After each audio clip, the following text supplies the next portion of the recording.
Our third speaker is Derek Leben, Associate Teaching Professor of Business Ethics at the Tepper School of Business at Carnegie Mellon University.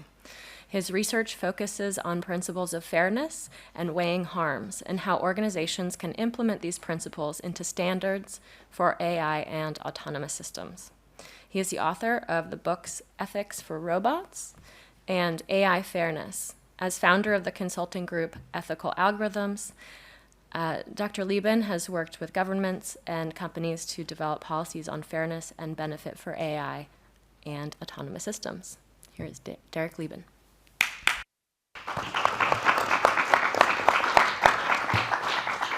All right, thank you very much. It's a pleasure to be here. I am going to be speaking about AI fairness, which is coincidentally, by a shocking coincidence, the title of a book that I have coming out in 3 months from MIT Press.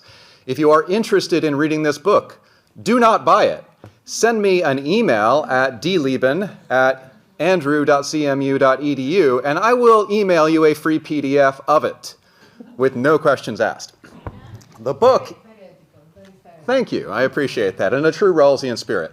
So basically what the book is doing is looking at the ethical challenges posed by AI systems for these issues of fairness in treatment and fairness in outcomes, as well as developing a Rawlsian theory for how to solve these challenges, but in very rigorous detail to actually come up with some justifications for why we are picking these different fairness metrics as opposed to others. So perhaps a good place to start here is U.S. discrimination law, which does make this distinction that we've been talking about between procedural fairness and distributive fairness. Here in U.S. discrimination law, this is called disparate treatment, which has a legal basis in the 14th Amendment of the U.S. Constitution, versus disparate impact, which has a legal basis in the 1964 Civil Rights Act. And I claim that these laws are very useful and important, but they are insufficient in solving some of the problems that AI systems pose. And I'm going to give you a few examples of these challenges in both treatment and impact. Imagine you are a lender and you are building a model for deciding who gets a loan and who does not get a loan. You are training a complex model on a giant data set that contains labels historically of who repaid their loans and who didn't. That's the target variable that you're looking to predict. But it also contains huge amounts of information from social media activity, from search and browsing history, from purchase history, from your telecom information, maybe even from your texts, your emails, psychometric data, medical data, romantic data. Now let's assume also that this is all collected transparently and consensually. Just for the sake of argument, please. I'm just trying to isolate these questions of fairness. Now, if this is a big model, it is going to learn some surprising relationships between these features and the target variable. This might include protected features like age, race, gender, disability. It might include proxy features, but it might include features that are not classically considered protected but are still weird or problematic for various reasons. For example, it might learn that there's a relationship between the frequency of your romantic relationships and how likely you are to repay a loan. It might learn there's a relationship between your social media activity and your likelihood of repaying a loan, by how often you charge your phone and your likelihood of repaying a loan, by whether you're friends with people on social media who repay their loans and your likelihood of repaying a loan, by the way your face is shaped and your likelihood of repaying a loan. A lot of financial companies right now are using this kind of data and building these kind of models. By the way, this is called alternative data, and it is big. We work at the business school with a lot of companies that are doing this, right? This is not classical discrimination, but I still think we need a theory of justice to explain what features are protected and whether we should count these kinds of features which are not classically protected as something which is still procedurally unfair. Now, when it comes to disparate impact, as the speakers so far have described, there are also a wealth of different measurements we could use for measuring whether there are disparate impacts across protected groups. But what we lack right now are good normative justifications for why did we pick one of these as opposed to the other. for what the trade-offs we're willing to accept between these metrics are, and for what sacrifices in performance we are willing to accept in the name of fairness and justice. This is, I propose, why we need a new theory of justice, a theory of algorithmic justice, to solve these problems of disparate treatment and disparate impact that AI systems now pose. So let me give you an example here for some of these particular metrics. Again, assume you're a lender, you're building a model. You just have one feature in the model, which is income. We're going to plot income along the x-axis here. And we build our model. We're looking to now test it.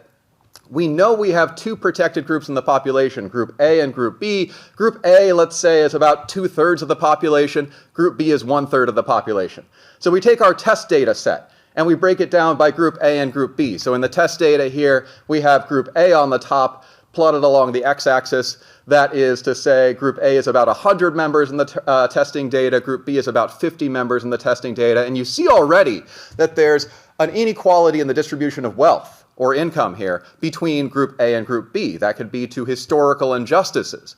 But notice, if we are maximizing for accuracy for performance here, if we are training a blind model that's just looking to get the most number of true positives on the right side of the decision boundary, the most number of true negatives on the left side of the decision boundary, we are going to produce disparate impact between groups A and B because of that historical injustice, right?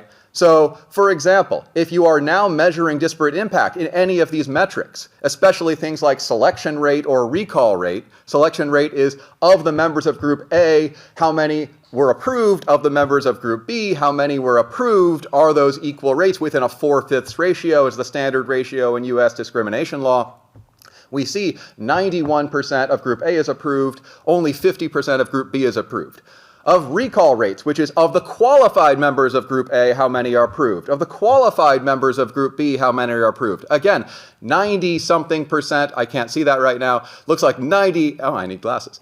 That's fun to learn. Okay, so 90-something% of Group A is approved, of the qualified members are approved, only 76% of qualified members of Group B are approved. That's an inequality in recall. But precision, we actually have better precision rates for Group B than Group A. And these are exactly the metrics that Krishna was talking about, where you had that debate between North Point and ProPublica about is the COMPAS model fair or not.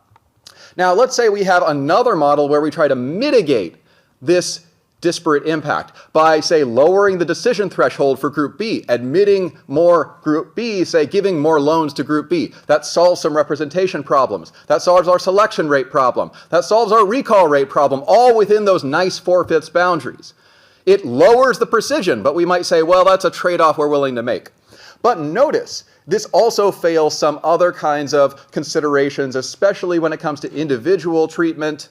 Namely, the model is now no longer blind. It sees this protected feature. It uses this protected feature in what we might call disparate scoring or discriminate scoring, in which case this model might be a violation of current US law, at least of 2 weeks ago, right? In addition, some of the members of Group A who make higher than it looks like $40,000 a year can now say, if I had been a member of Group B, I would have gotten the loan, right? So notice, it's impossible to satisfy all of these measurements. So Krishna also mentioned Facebook, or I should call them Meta, and the variance reduction system, which they implemented to solve their problem of disparate impact in marketing. Well, yes, that solves a lot of these metrics, but it also now produces what we might call reverse discrimination. And indeed, there have been a lot of conservative media outlets like Fox News, which have written a lot of things about Meta implementing their new sort of woke system. And so really what we need to do as a company or anyone who designs and deploys these models is justify, here's why we are using these metrics, here's the sacrifices we're willing to make. Otherwise, this provides a smokescreen that companies can hide behind and do. So if you look at Palantir's website, and I hope all of you know what Palantir is and what they do, it's a very important organization in the world right now, for better or for worse. Spoiler alert, for worse. If you look at their website about fairness policies, their fairness policies on their website are, there's a lot of different definitions of fairness, and who's to say? That's their policy. So notice every time at a conference like this, people are saying, well, there's a lot of different definitions of fairness, who's to say, who's right and who's wrong. Companies go and use that as a smokescreen. And they just do whatever they want, right? So I think we need a theory of algorithmic justice to prevent that. Notice this is a problem for generative AI too. So I started writing this book in 2019. The world was a different place back in those olden days. But I think these same fairness metrics also apply to generative AI and content as well. We saw this with the generative AI controversy around Gemini last year. This was an article even back in 2015 talking about disparate impact in Google search. So if you search for doctor, you get far more images of male doctors than female doctors. That's 2015. They've probably patched that. But most tech companies fix this problem by just piecemeal patching. Let's put a Band-Aid here, a Band-Aid here, a Band-Aid here, not actually repairing the models themselves at a foundational level. So if you put into a generative image system something like, show me an image of a doctor, what percentage of those doctors should be, let's say, from a certain racial group like black doctors? In the US, we have 5 racial groups categorized by the US Census. You might say this is outdated and silly, which I do, but look, let's use it for now. And so there are 5 racial categories in the US: white, Asian, black, Pacific Islander, and Native American. How many of those doctors should be from each of those protected groups? Well, you could just say equal membership, equal probability based on those categories, in which case 20% of the doctors will be black. They're 1 out of 5 categories. But you could also say it should be demographic parity. It should match the actual percentage of black people in the US population, which is about 14%. This is what Adobe uses for their image generators. So they use that right now. Again, as of 2 weeks ago, might be illegal now, but that's what Adobe does, very publicly. Or you might say, well, because of historical injustices, only 6% of the doctors in the US are black, so the image generator should reflect the actual world, not the ideal world. Or maybe we just should have blind models and not do any mitigation at all, in which case, because of bias in the sampling data, you might have even less than 6% of the images of black doctors. Well, I think the way to solve this problem is by developing a theory of justice that is inspired, shockingly, by John Rawls and his theory of justice. John Rawls proposes that we should think about what all free and rational persons would agree to in a hypothetical scenario of you don't know who you're going to be in the society, and he thinks that all free and rational persons in that original position will agree to a set of principles like egalitarianism about liberties, egalitarianism about opportunities, and the difference principle, which you could also just call the maximum principle, over essential resources. Now, I'm not the only one to propose this. Since I started writing this book in 2019, a lot of very brilliant and lovely scholars have also proposed something similar. In fact, you've heard a lot over the last day or two. We should use Rawls to solve these kinds of problems. I agree. But why is my book interesting and novel? Well, I think it's because I go into specific details about how to take this Rawlsian framework and apply it and actually generate recommendations about which fairness metrics to use, which features are discriminatory, and why.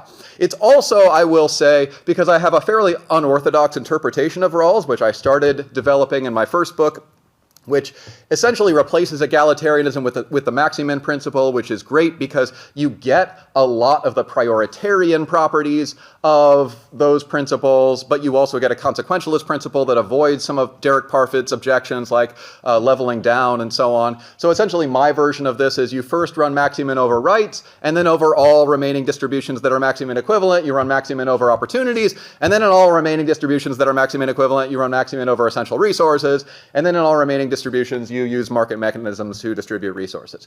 So what do we get if we apply this version of Rawls, which might just be its own different contractarian normative theory, to algorithmic justice? Well, I claim we get 3 basic principles, which can each be broken down into 2 sub-principles, and of course I don't have time to go into these, but the gist of them are, first, you have to guarantee each person a certain amount of minimal functioning and non-interference with their essential resources. What does non-interference mean?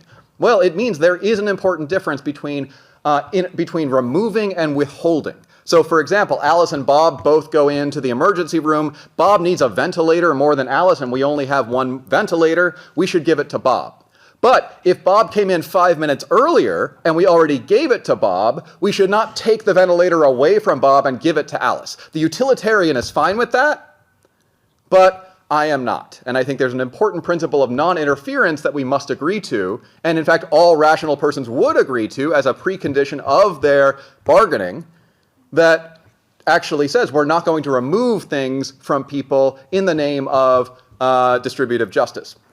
But then we also get these principles of equal treatment, which I think we should identify not just protected features, but irrelevant features, features that have no necessary or conceptual relationship to the target variable that we are predicting, and features that are under people's control. So if you're using a person's their parents' highest level of education, which is a feature in the compass model, the compass model uses your parents' highest level of education to decide whether you get released from jail. This is not something under your control. Is that predictive of violent crime? Maybe, probably. But is it something we should use? No. And in the spirit of, say, privacy ethics and law, where we say, look, this stuff is useful, but we're not going to look there, I think that companies and other organizations should say, this is highly predictive of the target variable, but we're not going to use it.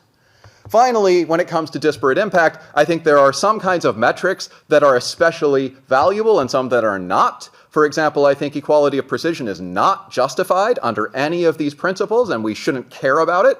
On the other hand, we should care about recall and selection, but in a kind of hierarchy. Just like Rawls proposed this hierarchy, and I forgot to mention that, but that's very important.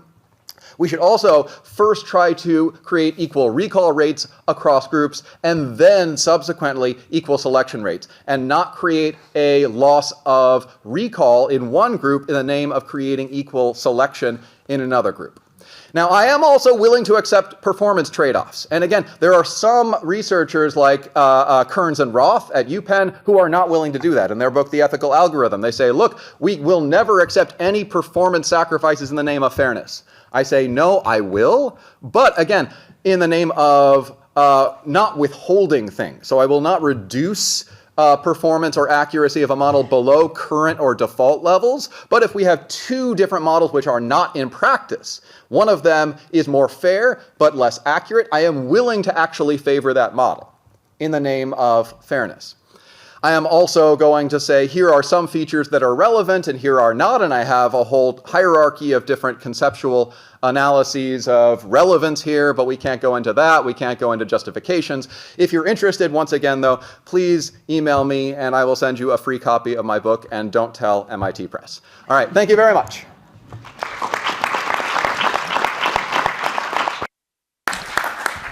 Thank you, Derek Leben. All right, I see a hand up right here. Thanks, Derek. I'll definitely be emailing you for a copy of the book.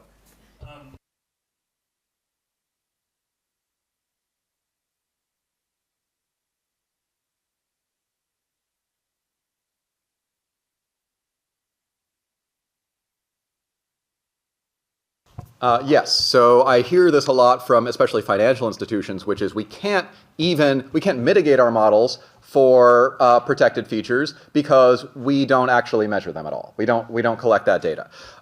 Now there are some workarounds to this. One fun workaround, which I think is an ironic twist, is all these problems that come from proxy features can actually work for us. I could say, well, I could reconstruct protected features.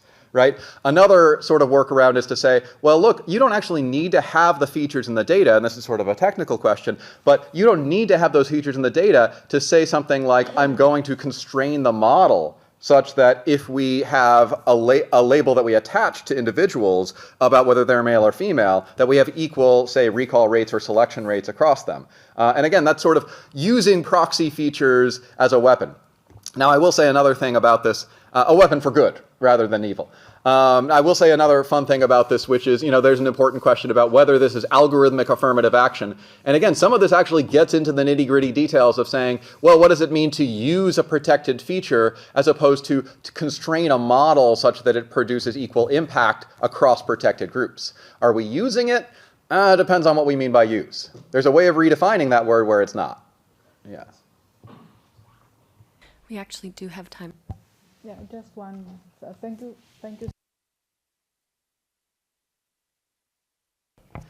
Thank you so much for this powerful presentation, Derek. I'm wondering if you are aware about EU AI Data Act, because it's based actually on this philosophy of role philosophy. I don't know if you your research is going beyond philosophical aspects, you know, and it's looking for fairness from a legal perspective. Yes, it is. And I think that ethics and law often work hand in hand, which is why I talked about U.S. discrimination law. I think this is really important to draw on both ethics and law here. However, I'm worried as someone who is trained as a philosopher that first of all, law is not sufficient, and second of all, laws differ from place to place. You get companies that are saying, well, we're just not going to roll things out in the EU because of the AI Act. But even further, what I'm really worried about right now is it's not just that laws differ, it's that they are contradictory. So with the recent executive orders from the Trump administration 2 weeks ago, if you are mitigating a model for disparate impact using, say, selection rates or recall rates across protected groups, that might be illegal in the US to do right now, and it might be illegal not to do in the EU. Yeah, so I will say my own attitude about this, which is I love me some regulation, I love me some activism, I love me some non-profit organizations getting together, but I also think there's an important role for market mechanisms and for corporate policies, especially amongst international corporations. Which is why I work at a business school, honestly. I transferred from working in a philosophy department to a business school because I think corporate policy is an important factor that's often left out. And really, it has to occur at a company level to say, here's what we are going to do and why. Thank you, Derek Leben.